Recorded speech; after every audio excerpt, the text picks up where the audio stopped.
세계 각국이 6세대 전투기 개발을 위해 한창 준비 중이다.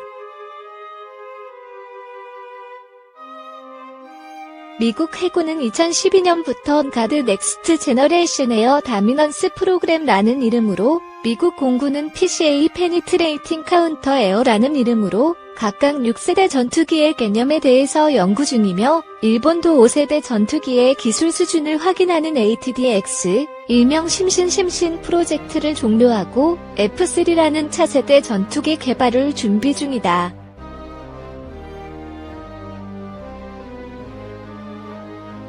대 전투기에 가장 열성적으로 나서고 있는 곳은 유럽이다. 미국의 경우 6세대 전투기에 필요한 능력이 무엇인지 기초 개념과 필요한 기술이 무엇인지 연구하는 과정이고, 일본은 국제 공동 개발을 준비 중인데, 유럽 각국은 6세대 전투기의 새로운 개념과 초기 디자인까지 결정하는 빠른 행보를 보이고 있다.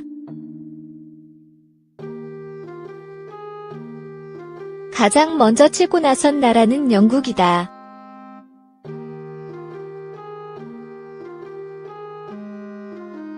지난해 7월 16일 영국이 공개한 템퍼스트는 현재 제작 중인 6세대 전투기 개념 중에서 설계가 가장 진전된 팀에 속한다. 유럽 유수의 전투기 제작업체인 스웨덴의 사브사가 먼저 템페스트에 관심을 보이고 있고, 이탈리아 역시 그 뒤를 따르고 있다. 독일과 프랑스는 푸커즈 퓨처 컴뱃 에어 시스템라는 6세대 전투기를 만들기로 결정했다.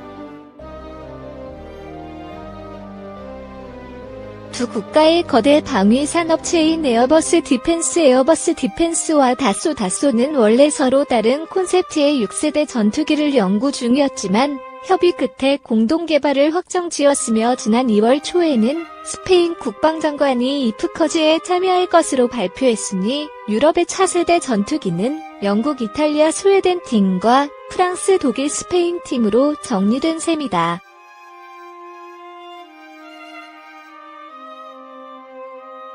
중국도 6세대 전투기를 준비한다고 선언했다.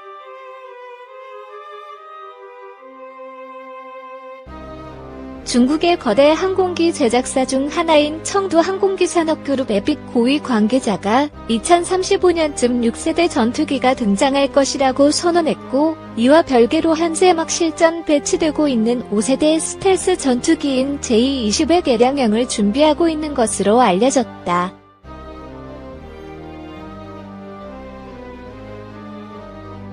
이런 세계의 흐름과 비교해 우리는 다소 갈 길이 먼 편이다.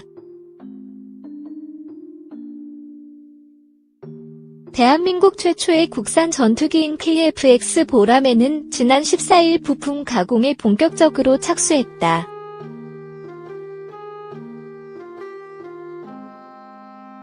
시제기는 2021년에 등장하지만 본격적인 실전 배치는 2026년이 되어야 하는데, 이 전투기는 4세대 전투기와 5세대 전투기의 중간 수준인 4.5세대 전투기로 평가받는다.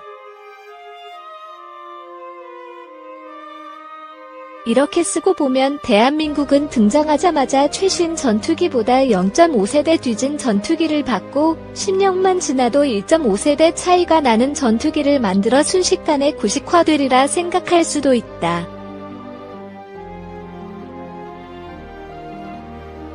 하지만 이것은 상황을 지나치게 과장한 것이다.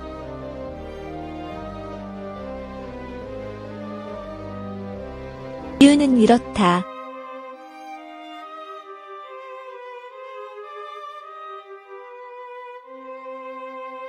첫 번째로 현재 등장하는 6세대 전투기 프로젝트 대부분은 5세대 전투기를 확보 못하는 국가들의 자구책에 가깝다.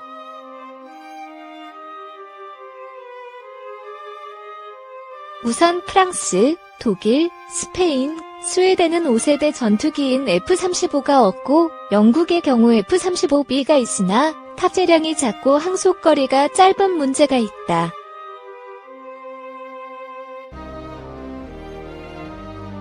5세대를 확보하는 것도 이기는 것도 어려우니 6세대로 넘어간다는 것에 가깝다.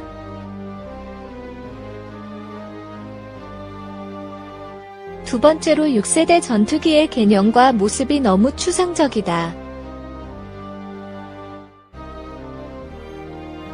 유인기, 무인기, 합동편대, 레이저 무기, 초고속 비행, 장거리 비행 능력, 광대역 스텔스 능력 등 온갖 기능이 제시되고 있지만 그래서 6세대 전투기가 기존 전투기를 무엇으로 능가할지 아직은 아무도 모른다.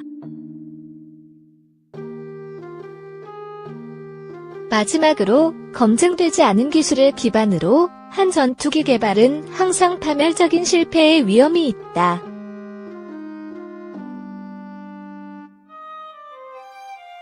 누군가가 먼저 해보지 못한 영역의 새로운 기술은 리스크가 너무 크다.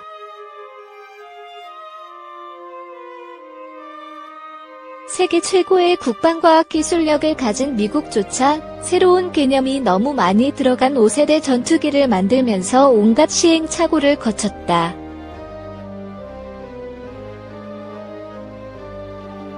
F-35 프로젝트가 처음 시작할 때만 해도 2009년에는 군에 인도하고 2012년에는 전투 임무에 투입할 거라 예상되었지만 실제로는 지난해에서야 처음 시리아에서 실전에 투입됐고 개량과 버그 수정은 아직도 계속되고 있다. 그렇다고 해서 선진국들의 6세대 전투기 타령에 우리가 완전히 손을 놓을 수는 없다. KF-X는 매우 우수한 전투기 플랫폼이며 확장성이 있지만 미래는 예측하기 힘들기 때문이다. 가령 레이저 무기의 경우 100kW 미만의 자체 방어용 레이저는 현재 운용 중인 전투기와 무인기에 탑재될 수 있어 우리 KF-X도 큰 문제 없이 장착 가능하겠지만 앞으로 등장할 고출력 300kW급 레이저가 실용화된다면 발전 용량이 부족해서 KF-X에 탑재하고 싶어도 불가능할 가능성이 크다.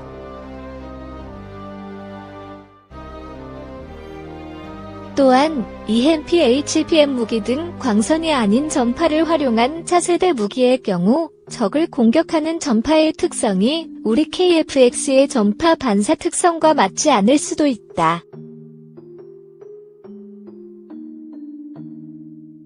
지금 시점에서 KF-X 다음 프로젝트 이야기를 하는 것은 너무 추상적이지만 감히 KF-X 이후의 군용 항공기 로드맵 개발 계획을 제시해보자면 다음과 같다. 가장 중요한 것은 KF-X의 성공적인 완성이다. 블록 1에서 완성되는 세미스텔스 KF-X는 내부 무장창, 컨포멀 안테나 표면에 노출되지 않은 안테나가 없어 유로파이터 타이푼이나 F-18E 슈퍼호넷과 공중전 성능이 비슷하다. 블록 2에서 이를 보완하면 KF-X는 저렴하면서도 기존 전투기 대부분보다 공중전 성능이 뛰어난 극강의 가성비를 지니는 셈이다. 이와 동시에 FA-50의 KF-X에 적용된 각종 신기술, 즉 개서 능동 전자주사 레이더와 MWR 미사일 경보 장비, 국내 개발 유도 무기를 적용해 성능을 높인다.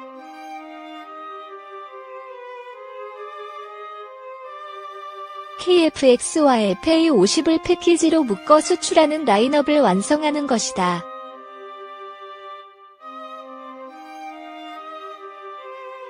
그 다음 고려를 할 것은 KF-X의 독자적 개량이다. 즉 4.5세대급으로 일컬어지는 KF-X를 2030년 이후에도 꾸준히 개량, 5.5세대로 만드는 도전을 하는 것이다. 이것이 가능한 이유는 두 가지 이유 때문이다.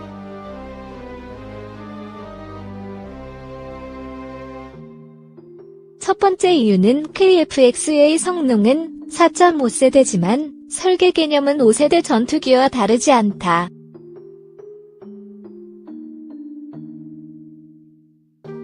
설계 당시부터 스텔스 성능을 고려한 외형을 가지고 있어 스텔스 성능 강화가 매우 용이하며 최근 4.5세대 전투기의 전자장비를 5세대급으로 업그레이드하는 기술과 장비가 속속 생겨나고 있기 때문이다. 1970년대에 설계된 4세대 전투기는 내부 무장창, 날개 모양 수정, 공기흡입구 수정을 해도 스텔스 성능이 크게 나아지지 않는다.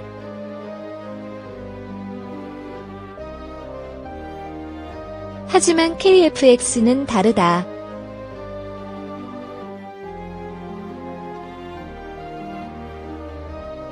블록 2에서 내부 무장창과 컨포멀 안테나를 추가하고 블록 3, 4에서 공기 흡입구, 수직 꼬리 날개, 엔진 노즐을 더욱 스텔스하게 바꾸면 적어도 형상 측면에서는 지금 이야기되는 6세대 스텔스 전투기와 큰 차이가 없다.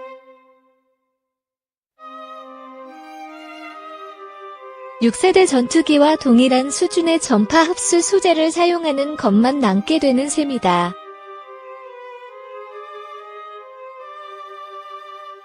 두 번째 이유는 KF-X의 복조화형 때문이다.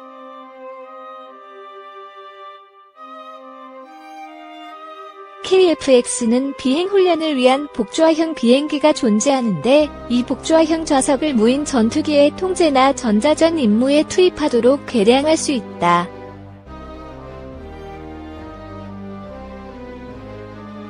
스텔스성을 활용해서 정령궁 근처에 진입한 다음 스텔스 무인기가 정령궁 안에서 전투하는 방식은 여러 나라의 6세대 전투기에서 이미 연구 중인 기술이다.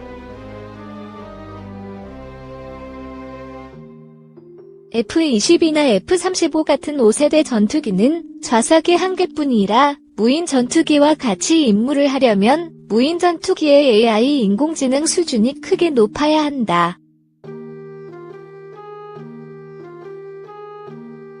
낙후된 항공 후진국이었던 대한민국은 불과 20년 만에 세계 시장에 내놓을 만한 전투기를 만들 수준으로 성공했다.